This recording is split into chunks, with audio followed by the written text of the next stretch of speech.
Selama ada yang namanya kopi, orang-orang dapat menemukan dirinya di sini. Kamu yang meracik semua kopi di sini? Iya.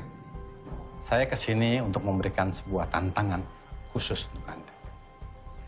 Cuma satu house blend dan 100 juta jadi milik kamu. As simple as that. Gak ngerti deh apa yang ada di otak lu, Ben. Sakit tuh. Karena kalau emang ada orang yang bisa bikin kopi paling enak di Jakarta ataupun di Indonesia, ya orang itu pasti gue. Lo ngancurin usaha yang udah gue bangun sama Jody selama bertahun-tahun. Kalau lo nggak datang, semua nggak akan kacau kayak begini. Jod, orang waras macam apa sih yang ngebandingin kopi dari biji terbaik nih yang disiapkan dengan cara paling sophisticated? Dengan pengalaman gue bertahun-tahun, ilmu yang gue timba kemana-mana, sama kopi yang diseduh langsung sama petani kampung. Coba lo jelasin sama gue. Mulut lo tuh... Kalau kamu ngerasa udah ngelakuin yang terbaik, mungkin sekarang kamu harus terima. Ben, your coffee perfect.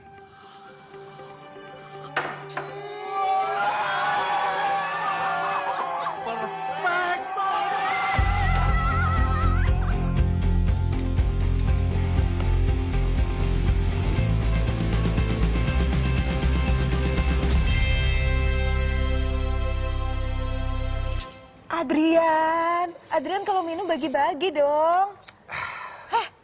Sesempurna apapun kopi yang kamu buat, kopi tetaplah kopi yang mempunyai sisi pahit yang tidak mungkin kamu sembunyikan. Itu adalah salah satu yang saya petik dari bukunya karya Dewi Lestari, Filosofi Kopi. Itu bagus sekali bukunya, dan ini juga kebetulan dijadikan sebuah film. Tapi seperti apa sebenarnya film ini? Apakah benar-benar plek-plek sama dengan novelnya ataukah berbeda? Nah, kita kan ngobrol-ngobrol di sini sudah ada ini kesukaan dari Adrian Maulana, Julia Estelle. Halo, waduh, kamu punya orang nih. Dan juga sutradara dari Filosofi Kopi, Mas Angga Dimas Sasongko. Halo, selamat pagi, Mas. Selamat pagi. Selamat pagi, nih keren-keren sekali semuanya. Saya kemarin juga berkesempatan untuk bisa hadir mensupport teman-teman dari Filosofi Kopi. Film ini memang luar biasa, bagus sekali. Mungkin sebenarnya sih akan lebih top lagi kalau bisa didatangkan Chico dan juga Rio ya. Saya mungkin mereka berhalangan di pagi hari ini. Mungkin keasikan tadi malam tamunya banyak di kedai ya kan. Gitu, sepertinya. Tapi ini menarik sekali nih ya, kalau misalnya tadi kan saya sempat menyinggung mengenai Filosofi Kopi, itu kan novel yang berisi cerpen-cerpen gitu ya, dan Filosofi Kopi itu salah satu ceritanya gitu kan. Apa sih yang membedakan cerita di novel dengan cerita dalam film ini? Apakah benar-benar sama atau enggak sih, Mas Dimas? Sebenarnya Filosofi Kopi versi film jatuhnya udah bukan lagi adaptasi, tapi udah kayak interpretasi dari pembuat filmnya terhadap cerpen yang ditulis Dewi, karena kita cukup banyak mengembangkan cerita dari cerpen ke film, karena pun kalau cerpen kan kalau difilmin total apa yang ada di cerpen aja mungkin cuma 10 menit gitu. Nah, ini kan kita perlu panjangin, dan kita ngambil nyawa utamanya yang dari situ kita kembangin untuk jadi sebuah film panjang. Di situ banyak bercerita mengenai profesi seorang barista, ya kan, orang yang sangat memegang peranan penting di balik nikmatan secangkir kopi. Tapi tidak kalah penting juga ada profesi yang namanya Q-grader, dimana kalau kita bisa menilai kopi itu ada satu sertifikasi yang harus dimiliki oleh yang namanya Q-grader. Ini yang diperankan juga oleh Julie gitu ya.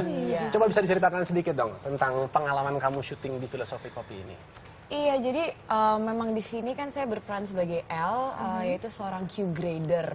Di mana kita mulai persiapan ini tuh sekitar dari September tahun lalu. Saya ikut kelas di ABCD, Coffee di Pasar Santa, di mana saya belajar mengenai sejarah kopi, gimana kopi ditanam. Oh, sama Henry, sama Faye. Sama Mas Henry, iya. Satu perguruan ya kalian ya. Ternyata. Sangat. Iya, jadi belajar di situ, terus belajar praktikal juga, manual brewing juga belajar. Dan belajar cupping, karena sebagai Q-grader kan harus bisa cupping. Terus di sana nyobain kopi dari berbagai origin di Indonesia, terus dari luar juga. Banyak banget sih yang saya pelajarin ya dari Mas Henry itu. Jadi kamu benar-benar sangat fokus sekali dalam menjalankan karakter Al ini ya, Q-grader. Tapi di novel ini sendiri kan Q-gradernya adalah kakek-kakek ya, Mas? Sebenarnya kalau di novel nggak ada, kalau di cerpennya nggak ada penjelasan karakternya, tapi sebenarnya karakter L ini ada, cuman kita twist, kita ganti dan kita dalemin karakternya, kenapa dia harus didengarkan oleh Ben dan Jody, cicip pendapat dia terhadap kopi Perfecto yang dibikin sama Ben.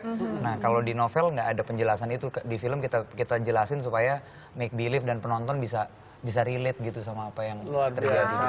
Jadi Ben itu adalah nama karakternya Chico Jericho yang seorang barista tadi. Kemudian Jody itu adalah seorang sahabatnya Ben, diperankan oleh Rio Dewanto gitu, yang dimana memang keluarganya dari Rio di sini yang membantu kehidupannya Ben sehingga Ben bisa survive. Kalau enggak katanya lo udah mungkin ngemper lo, katanya kira-kira begitu. Nah itu nggak ada di novel juga kan? Itu nggak ada ya, dikembangkan. jadi Iya. dikembangkan Jadi kita bikin ceritanya mereka ya. punya masa lalu.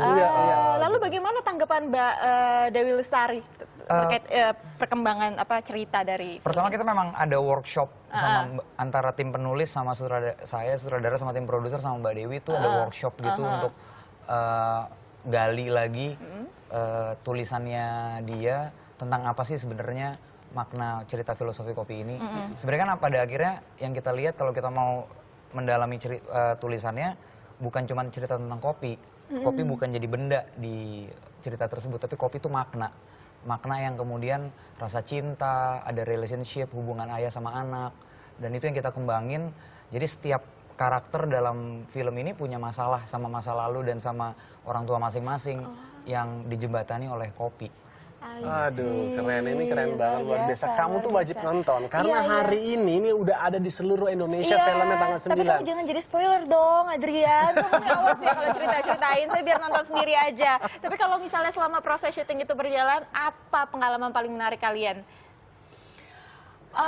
Wah, pengalamannya sebenarnya semua pengalaman yang sangat berkesan ya, dari persiapan sama Chico juga sempet pop up store di ABCD Coffee, kita brewing gitu. Terus salah satu pengalaman yang paling berkesan juga di sini, saya berkesempatan main dengan Papa. Jadi ada satu adegan L di mana bertemu dengan editor di Prancis dan yang berperan sebagai editor itu Papa. Dan ngomong bahasa Perancisnya bener-bener luar biasa, fasih sekali.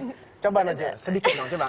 Ada petikan yang waktu pas kamu lagi ngomong sama Papa di sebuah kedai kalau nggak salah. Alors dans la scène, je parle avec c'est Monsieur Dubois. On parle à propos d'écrire un livre que je vais écrire par rapport à mon père. Et voilà. Et donc n'oubliez pas de regarder Philosophy Copy aujourd'hui. Tuh Adrian, Tuh, jangan artinya, ditiru ya. ya. Nanti jadi bahasa Arab kalau kamu. Artinya, coba kamu dijelaskan. Artinya, iya memang di film ini saya berkesempatan main dengan Papa, terus sebagai editor, dan jangan lupa nonton Philosophy Copy mulai hari ini. Ngomong pendek tapi kalau bahasa Prancis jadi panjang ya. Tanya atau enggak saya nggak tahu benar atau enggak. Tapi kalau Julia ngomong saya percaya lah. Iya. Tapi Adrian bukan cuma film aja, ini Philosophy Copy ternyata juga akan mengadakan konser Philosophy Copy ya. Betul ya. Ini musisi-musisi yang terlibat siapa aja, Mas Angga? Jadi memang kita bakalan bikin konser yang isinya tuh pengisi soundtrack. Jadi ada Malika The Essentials, ada Dewi Lestari, ada Glenn, dan Monita dan Is Payung Teduh, ada Side Pony, ada Gilbert Pohan. Nah mereka ini musisi-musisi yang ada di soundtrack, yang ada di film. Kemudian tanggal 13 April akan show di Rolling Stone Cafe. Di Rolling Stone Cafe. Dan yang bisa masuk cuman orang yang beli tiket bioskopnya. Jadi free. Jangan dibuang. Nggak boleh dibuang. Nggak boleh dibuang. Mau bawa 5 juta kalau nggak punya tiket bioskop. Luar biasa. Nggak boleh masuk. Wah, keren banget. Tiket kamu masih ada nggak? Nggak ada Kayaknya ya? Kayak tiket premier nggak termasuk ya. saya harus nonton lagi, tapi nggak apa-apa, filmnya worth it banget untuk ditonton ya. Betul sekali Adrian. Tapi mungkin terakhir aja nih dari kalian berdua, kenapa sih masyarakat Indonesia ini harus menonton Philosophy Copy? Julie Kalau Julie. aku sih setelah nonton film ini ada lucunya, terus ada menyentuhnya juga, terus semua karakter tuh begitu kuat, apalagi persahabatan Ben dan juga Jody itu seru banget untuk ditonton, begitu real, dan aku rasa semua orang bisa menemukan diri mereka di cerita ini dan bisa relate. Oke, kalau Mas Angga sendiri? Pertama mungkin ini film Indonesia pertama yang punya bercerita tentang kopi atau bercerita tentang sesuatu kayak minuman gitu ya. Sehingga kita sih berusaha membuat film ini bisa memperlihatkan kopi Indonesia yang yang menarik dan menjadi identitas gitu. Dan semoga orang yang nonton bisa relate kayak yang Julie bilang. Dan yang pasti ya kita bercerita tentang Indonesia sini, jadi orang Indonesia harus nonton. Indonesia harus bangga karena Indonesia ini memang memiliki banyak sekali varian kopi dari Sumatera sampai ke Papua, semuanya enak-enak dan sudah terkenal di kancah dunia. Dan yang terpenting Manda adalah apa? Pada saat membuat kopi, ternyata kopinya sama, cara pembuatan tentu rasa bisa berbeda. Kemudian orang yang membuatnya itu juga berbeda, rasanya bisa berbeda. Nah itu semua ada di film tersebut. Pada saat band itu tidak meraciknya, wah rasa kopinya sangat berbeda. Rugi kalau nggak nonton pokoknya deh. Boleh. Tapi tadi kita juga mengajak ya untuk Anda pecinta kopi yang telah mengirimkan foto ya kan Adrian? Benar sekali. Berbagi di akun Twitter kami di @ims_net dengan hashtagnya ya IMS_morning_coffee. Langsung aja kita lihat siapa nominasinya. Nah, ini bisa tolong dibacakan Julie dari Hollis Widayanto @kancil_ch. Secangkir kopi untuk dinginnya pagi di atas gunung gede, suatu kebiasaan yang tak terlupa. Yang paling pas ya, dingin-dingin minum kopi panas gitu ya. Selanjutnya ini dari mungkin coba enggak. El Hasya Layalia. Oke, dia minum kopi. Hasya Layalia. Oke. Next. Keren banget tuh latte artnya. Iya. Ini dari Vega Hana Bramantio, morning coffee, pagi embun, hai kabut, halo dingin, mari ngopi. Asik. Saya jadi ingat waktu ada scene yang di apa? Si Shanas ini. Ternyata dia nggak ikutan ngobrol sama kita, dia ngopi tuh di pojokan sana. Selfie sambil ngopi. Saya juga ngopi hari ini. Jangan kalah. Ada juga menikmati kafe latte di pagi hari. Kan terbukti saya juga adalah coffee lover. Ya. Udah kan ya, Adrian saja. Kita Sampai sebutkan sini dong. kita sebutkan langsung. Pemenangnya. Siapa pemenangnya? Saya dong. Tada! Ini dia. Widianto. Selamat untuk Hollis. Nanti hadiahnya akan dikirimkan, akan dihubungkan oleh tim.